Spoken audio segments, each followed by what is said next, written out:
ফটিকছড়িতে উপজেলা ছাত্রলীগের যুগ্ম আহ্বায়ক মেধাবী ছাত্রনেতা ইমরুল ইসলাম রাফিকে নিজ ঘরে ঢুকে হামলা চালিয়ে জখম করেছে দুর্বৃত্তরা। এ ঘটনার প্রতিবাদে চট্টগ্রাম খাগড়াছড়ি সড়কের ফেলাগাজী দিঘি এলাকায় গাছের গুঁড়ি ফেলে ও টায়ার জ্বালিয়ে সকাল ৮টা থেকে ১০টা পর্যন্ত অবরোধ করেছে ছাত্রলীগের নেতাকর্মীরা। পরে ফটিকছড়ি থানা পুলিশ গিয়ে অবরোধকারীদের শান্ত করলে তারা অবরোধ তুলে নিয়ে আগামী ২৪ ঘণ্টার মধ্যে হামলাকারীদের গ্রেপ্তারের জন্য প্রশাসনকে আলটিমেটাম দেয়।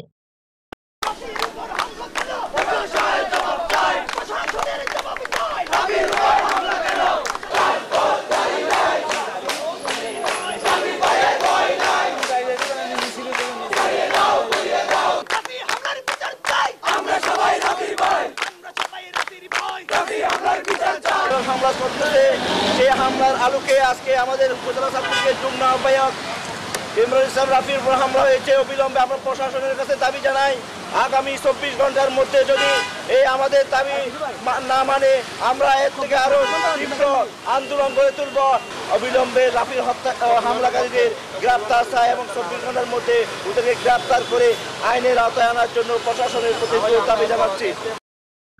গতকাল রাত আনুমানিক ১:৩০টায় উপজেলার সুন্দরপুর ইউপির ছোট সিলোনিয়ায় ইমরুল রাফির গ্রামের বাড়িতে ঢুকে মুখোশধারী ১০-১২ জন সন্ত্রাসী তাকে এলোপাতাড়ি মারধর করে।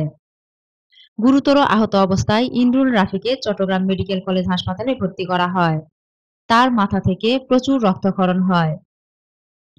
আওয়ামী লীগ নেতা এটিএম পেয়ারুল ইসলামের অনুসারী জেলা ছাত্রলীগের উপগ্রন্থনা ও প্রকাশনা সম্পাদক ও উপজেলা ছাত্রলীগের যুগ্ম আহ্বায়ক ইমরুল ইসলাম রাফি সুন্দরপুর ইউপির ছোট সিলুনিয়া আব্বাস শিকদার বাড়ি নজরুল শিকদারের ছেলে।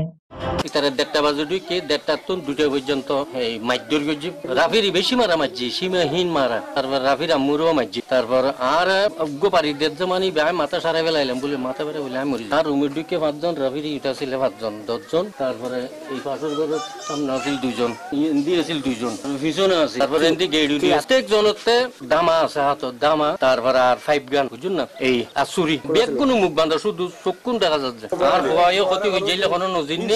এই ঘটনা বেশি নি মানে স্বর্ণ হইব একবার কমন নাই যে ২২-২৩ ভরি হইব স্বর্ণ। ২৪,০০০ টাকা মতো আছিল। ইউনো নেই কিছু নেই, একবার খোঁচা আছে নিয়ে। তারপরে রাফিতে আলোচনা সাপেক্ষে জিল্লা গরম করে এখন আনতে যে কি হই মাই তো কেউ নহসিনি। এদিকে গত ২ দিনের ব্যবধানে একজনকে খুন ও ঘরে ঢুকে ইমরুল রাফির উপর এই বর্বরোচিত হামলায় ফটিকছড়ির সাধারণ মানুষের মধ্যে আতঙ্কের সৃষ্টি হয়েছে। এজন্য সবাই প্রশাসনের নিষ্ক্রিয়তাকে দায়ী করছেন। উত্তর চট্টগ্রাম থেকে এম আলমগীর নিশানের পাঠানো তথ্যচিত্রে ৭১ বাংলা নিউজ ডেস্ক।